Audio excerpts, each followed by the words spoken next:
Қараңғы түсіп, түн жамылған кез.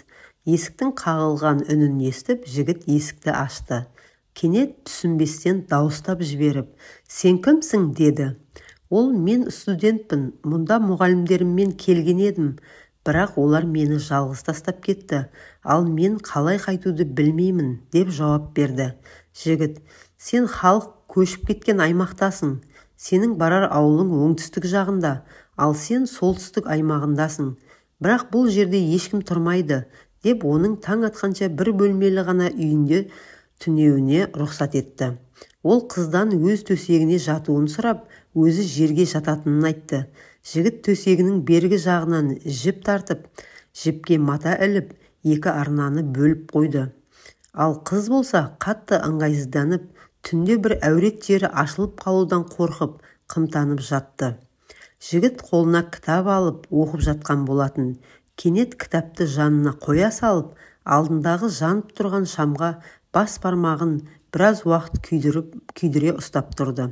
Араға аздап уақыт салып, өзге саусақтарын да солай күйдіре бастады.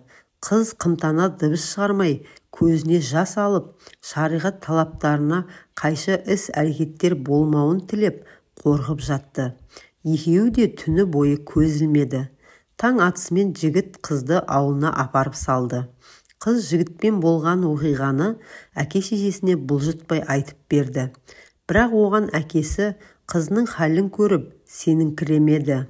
Қыз түндегі қатты қорқыныштан ауырып қалған еді. Ертеңіне әкесі сол ауылға барып, жігітке жол көрсетуін сұрап барады. Сол кезде жігіт жол көрсетіп жатқанда саусақтарының күйгенін көріп, жолшылай себебін сұрайды. Жігіт, «Кеше бір сұлу қыз келген еді, түнде менің бөлмемде қонған болатын. Екеуміз ғана болғандықтан, екеудің үшіншісі шайтан болады» дегендей, түнде шайтан азғырды. Мені азғыруы қатты күшейген кезде, тозақтың отын есіме алу үшін саусағымды күйдіріп, нәпсімді тежеп отырдым. Саусағымның күйгеннен гөрі мен үшін ол қыз жайлы ойлауым ауырлау, қиын болды, деп болған оқиғасын айтып берді. Қыздың әкесі жігіттің нәпсісін тежеудегі тақуалығы ұнап, оны өз үйіне қонаққа шақырды. Сұлу қызын сол жігітке беріп, екеуін үйлендіруді мақсат етті. Құрметті тыңдармандар, әңгіме ұнаса тіркеліп лайк басыңыздар.